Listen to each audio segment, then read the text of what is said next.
Ya, bismillahirrahmanirrahim. Assalamualaikum warahmatullahi wabarakatuh. Waalaikumsalam warahmatullahi wabarakatuh. Oke, terima kasih. Mohon maaf pagi hari ini saya agak sedikit terlambat karena harus mencari tempat buat kuliah daring ya. Kemudian sebelum kita mulai, mari kita berdoa terlebih dahulu sebelum belajar. Kemudian dilanjutkan dengan membaca Al-Quran. Quran surat An-Nas ayat 1 sampai 6. Oke, silakan dimulai berdoa terlebih dahulu. Bismillahirrahmanirrahim. Raditu billahi robba wa bil islami dina wa bi Muhammadin nabiyya wa rasulah. Rabbi zidni ilma warzuqni fahma amin ya rabbal alamin. Oke, dilanjutkan dengan membaca Quran surat An-Nas ayat 1 sampai 6. Bismillahirrahmanirrahim. A'udzu birabbin nas, malikin nas, ilahin nas, min syarril waswasil khannas, alladzi yuwaswisu fi sudurin nas, minal jinnati wan nas.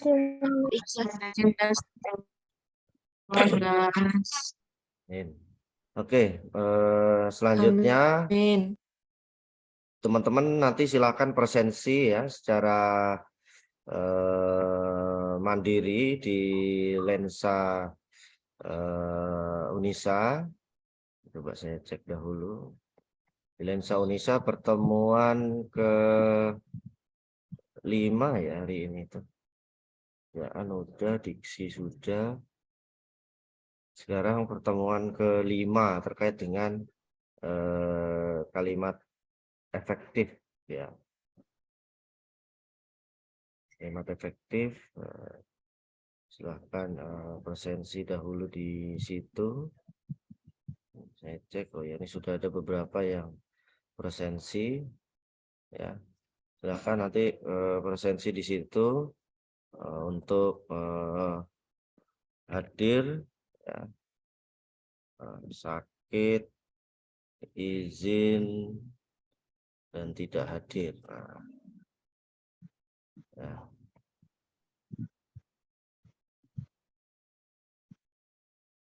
Oke, selanjutnya materi kita hari ini adalah terkait dengan kalimat efektif ya. Terasa ternyata sudah di pertemuan ke-5 ya teman-teman. Jadi ini adalah kalimat efektif yang teman-teman harus juga pelajari dan pahami bersama ya. Ini kemarin saya cek ke tugas buat konten media sosial. Sini ini kurang lebih masih ada 50-60 yang belum mengumpulkan ya. Nanti saya tunggu sampai nanti malam ya teman-teman untuk tugas konten media sosialnya. Kemudian saya langsung saja ke materi hari ini adalah terkait dengan kalimat efektif ya.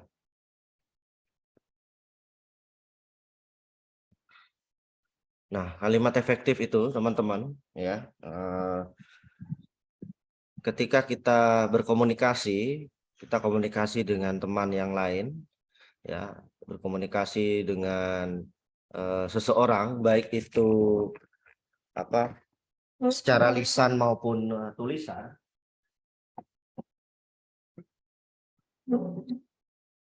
Baik secara lisan maupun tulisan, kita diharapkan dapat menggunakan kalimat efektif ya, kemudian kalimat efektif dalam komunikasi kita. Nah, kalau kalimat itu sudah efektif ya, sudah efektif dalam kita komunikasi, artinya komunikasi kita sudah nyambung gitu, tidak ada problem, tidak ada masalah di dalam komunikasi, sehingga apa yang kita sampaikan baik tulisan maupun lisan itu sudah tersampaikan dengan baik.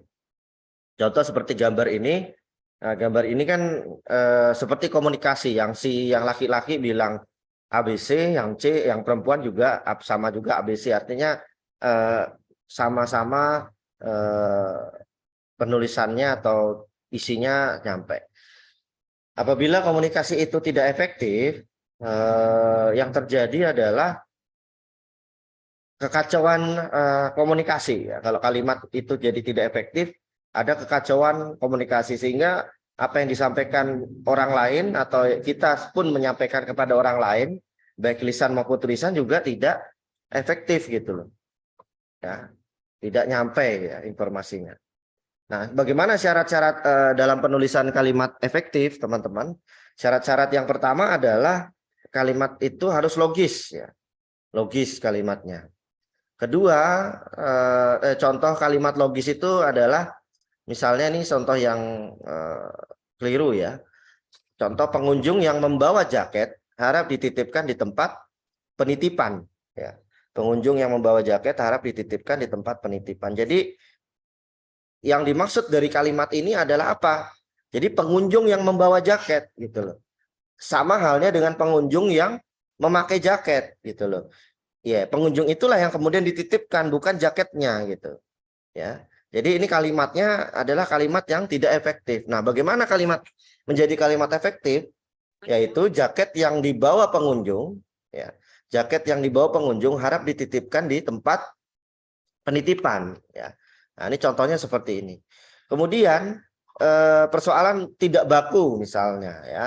Waktu dan tempat kami persilahkan. Nah, ini kan tidak logis gitu ya. Jadi ketika teman-teman misalnya menjadi MC atau moderator mengucapkan waktu dan tempat kami persilahkan. Jadi itu tidak tepat ya karena itu tidak efektif. Yang dipersilahkan adalah waktu dan tempat, bukan orangnya yang mau diminta untuk dipersilahkan gitu ya. Misalnya nama orang. Kemudian untuk mempersingkat waktu kita teruskan acara ini. Jadi waktu itu tidak bisa dipersingkat ya. Jadi yang tepat adalah kita harus menghemat waktu begitu. Jadi waktu itu tidak bisa dipersingkat. Jadi waktu itu yang kita gunakan adalah waktu 24 jam gitu ya. Waktu 24 jam sudah diberikan oleh Tuhan dalam suatu hari itu 24 jam. Nah, bagaimana waktu 24 jam itu tidak terbuang sia-sia gitu ya. Ya tadi dengan cara kita menghematnya, bukan mempersingkat. Kalau mempersingkat dari 24 jam ya jadi 1 jam gitu. Kan tidak mungkin seperti itu. Ya. Kemudian yang selanjutnya adalah hadirin yang berbahagia menginjak acara selanjutnya. Nah, kata menginjak ini juga tidak tepat teman-teman ya.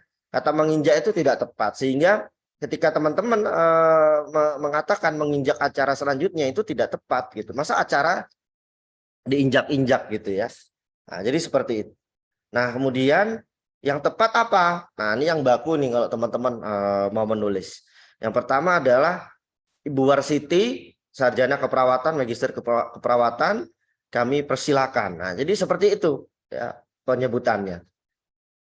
Ya, untuk menghemat waktu kita teruskan acara ini. Nah, hadirin yang berbahagia acara selanjutnya. Nah, ya jadi seperti itu teman-teman. Nah, mungkin kalau teman-teman perawat bisa belajar sama itu siapa namanya Mbak Asa Salsabila yang setiap kali acara Unisa selalu didaulat jadi MC ya. Nah, itu Anda belajar sama itu aja, itu kakak kelas Anda yang sudah lulus ya.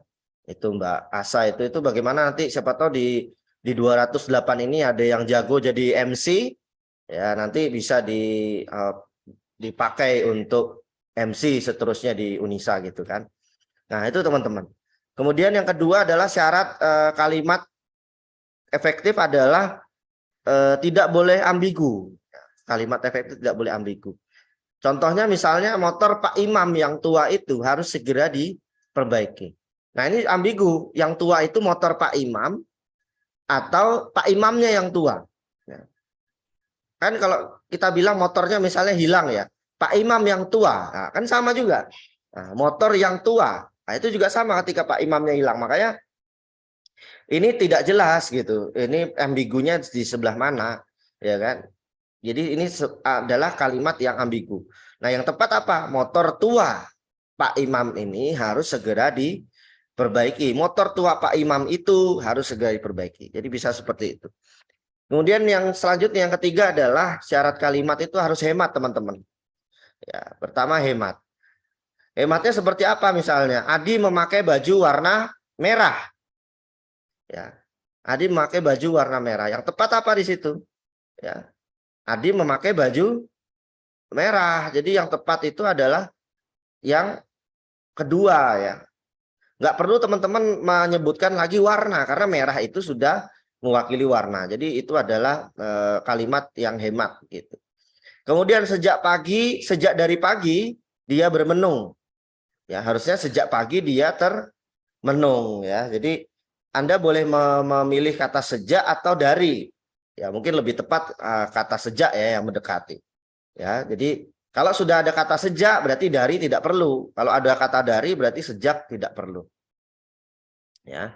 Kemudian ketatabahasaan teman-teman. Nah, ini soal ketatabahasaan. Yang pertama Pak Joko menugaskan kami membuat kerajinan tangan. Ya, ini menugaskan. Kemudian Pak Joko menugasi kami membuat kerajinan tangan. Ayah mewariskan rumah untuk saya. Ayah mewarisi rumah untuk saya. Nah, di sini yang tepat yang mana? Yang bawah ya. Pak Joko menugasi kami membuat kerajinan tangan. Nah, kalau yang ini apa yang tepat? Ya, yang tepat adalah yang atas. Ya, ayah mewariskan rumah untuk saya. Nah, penjelasannya apa? Akhiran kan menuntut objek diam, sedangkan akhiran i itu menuntut adanya objek yang bergerak. Ya, ingat ini hanya untuk beberapa kata dasar tertentu begitu ya. Nah, kemudian yang terakhir adalah keparalelan teman-teman. Ya, paralelan. Nah, jadi sebuah kalimat efektif itu harus paralel begitu ya. Misalnya contoh kalimat yang salah adalah harga minyak dibekukan atau kenaikan secara luas. Ya, itu tidak tepat ya. Harusnya harga minyak dibekukan atau dinaikkan secara luas. Nah, ini teman-teman bisa lihat itu perbedaannya. Ya. Nah, kemudian penjelasannya kalimat tidak baku karena terbentuk dari bentuk kata yang berbeda, yaitu dibekukan dan kenaikan. Nah, ini seperti itu. Oke, itu kemudian selanjutnya di materi kalimat baku dan tidak baku. Nah, ini adalah selanjutnya materi kalimat baku dan tidak baku. Ciri kalimat baku dan tidak baku, yang pertama kalau kalimat baku itu minimal memiliki subjek dan predikat. Ya, kalau kalimat tidak baku tidak memiliki subjek atau predikat atau bahkan keduanya. Kemudian kalimat baku itu hemat. Ya, hemat dalam menggunakan kata. Dalam arti tidak menggunakan kata atau frasa atau bentuk lain yang dianggap tidak perlu meskipun tidak melanggar kaidah tata bahasa. Nah, kalau kalimat tidak baku menggunakan kata, frasa atau bentuk lain yang tidak perlu. Kemudian yang ketiga, kalimat baku itu adalah memiliki paralelan atau sejajaran yang tadi sudah saya sebutkan, yaitu kesamaan bentuk kata sebelum dan sesudah kata hubung dalam satu kalimat. Nah, itu. Jadi kalimat baku. Kemudian yang empat adalah logis dan masuk akal. Dalam arti unsur-unsur dalam kalimat memiliki hubungan yang logis. Ya. Kemudian yang kelima adalah menggunakan ejaan dengan tepat sesuai dengan kaidah dalam pedoman umum ejaan bahasa Indonesia atau IED yang kelima. Nah, kaidah tersebut mencakup pada penulisan huruf kapital, huruf miring yang teman-teman kemarin sudah pelajari ya. Sudah resum terkait dengan ejaan, punktuasi, tanda baca, penulisan artikel, penggunaan kata sandang, penulisan akronim, singkatan, serapan, dan penulisan kata baku. Nah, kalimat baku juga menggunakan konjungsi dengan tepat ya. Misalnya dalam kalimat baku, konjungsi harus digunakan secara bersamaan atau berpasangan seperti baik maupun tetapi tidak gitu ya, bukan melainkan dan lebih daripada gitu ya.